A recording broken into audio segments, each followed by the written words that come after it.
In the spring of the year, when kings normally go out to war, David sent Joab and the Israelite army to fight the Ammonites. They destroyed the Ammonite army and laid siege to the city of Rabbah. However, David stayed behind in Jerusalem. Late one afternoon, after his midday rest, David got out of bed and was walking on the roof of the palace.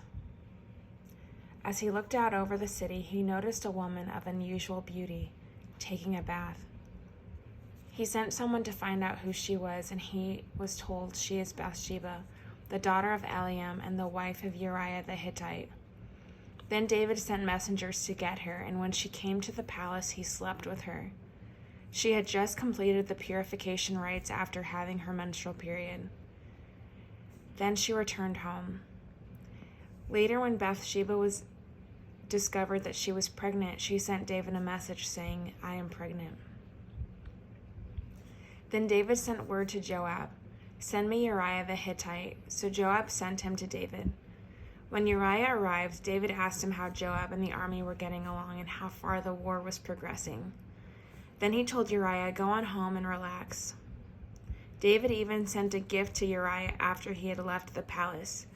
But Uriah didn't go home. He slept that night at the palace entrance with the king's palace guard.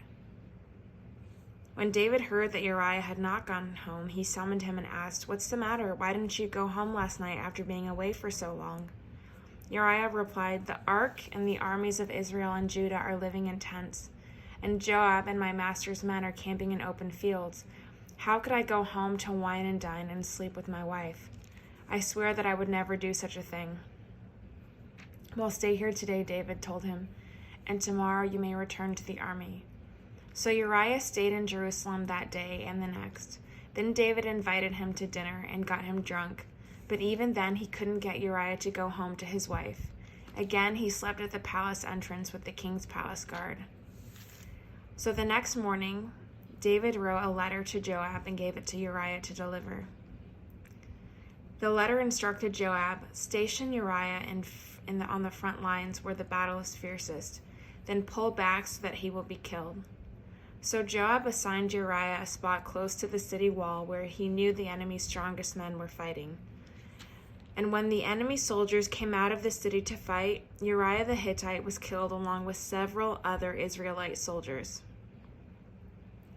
Then Joab sent a battle report to David.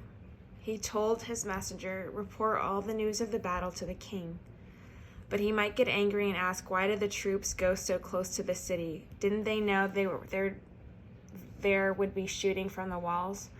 Wasn't Abimelech, son of Gideon, killed at Thebez by a woman who threw a millstone down on him from the wall? Why would you tell him to get so close to the wall? Then tell him Uriah the Hittite was killed too." So the messenger went to Jerusalem and gave a complete report to David. "The enemy came out against us in the open fields, and as we chased them back to the city gates, the archer on the wall shot arrows at us. Some of the king's men were killed, including Uriah the Hittite."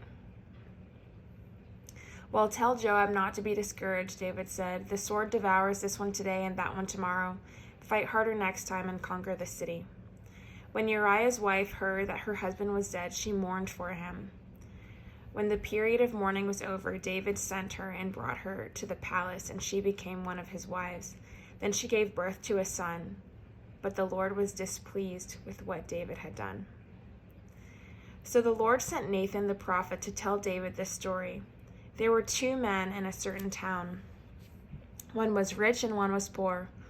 The rich man owned a great many sheep and cattle. The poor man owned nothing but one little lamb he had bought. He raised that little lamb, and it grew up with his children. It ate from the man's own plate and drank from his cup. He cuddled it in his arms like a baby daughter.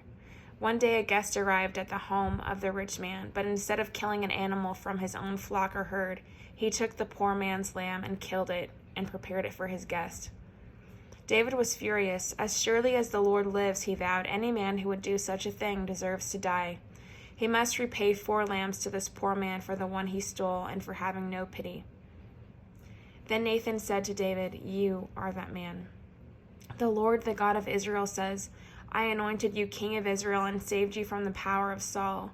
I gave you your master's house and his wives and the kingdoms of Israel and Judah, and if that had not been enough, I would have given you much, much more. Why then have you despised the word of the Lord and done this horrible deed? For you have murdered Uriah the Hittite with the sword of the Ammonites and stolen his wife. From this time on, your family will live by the sword because you have despised me by taking Uriah's wife to be your own. This is what the Lord says, because of what you have done, I will cause your own household to rebel against you. I will give your wives to another man before your very eyes, and he will go to bed with them in public view. You did it secretly, but I will make this happen to you openly in the sight of all Israel. Then David confessed to Nathan, I have sinned against the Lord. Nathan replied, yes, but the Lord has forgiven you, and you won't die for this sin. Nevertheless, because you have shown utter contempt for the word of the Lord by doing this, your child will die. After Nathan returned to his home, the Lord sent a deadly illness to the child of David and Uriah's wife. David begged God to spare the child. He went without food and lay all night on the bare ground. The elders of his household pleaded with him to get up and eat with them, but he refused. Then on the seventh day, the child died. David's advisors were afraid to tell him. He wouldn't listen to reason while the child was ill. What drastic thing will he do when we tell him the child is dead? When David saw them whispering, he realized what had happened. Is the child dead? He asked. Yes, they replied, he is dead. Then David got up from the ground, washed himself, put on lotions, and changed his clothes. He went to the tabernacle and worshipped the Lord. After that, he returned to the palace and was served food and ate. His advisors were amazed. We don't understand you, they told him. While the child was still living, you wept and refused to eat, but now that the child is dead, you have stopped your mourning and are eating again. David replied, I fasted and wept while the child was alive, for I said, perhaps the Lord will be gracious to me and let the child live. But why should I fast when he is dead? Can I bring him back again? I will go to him one day, but he cannot return to me.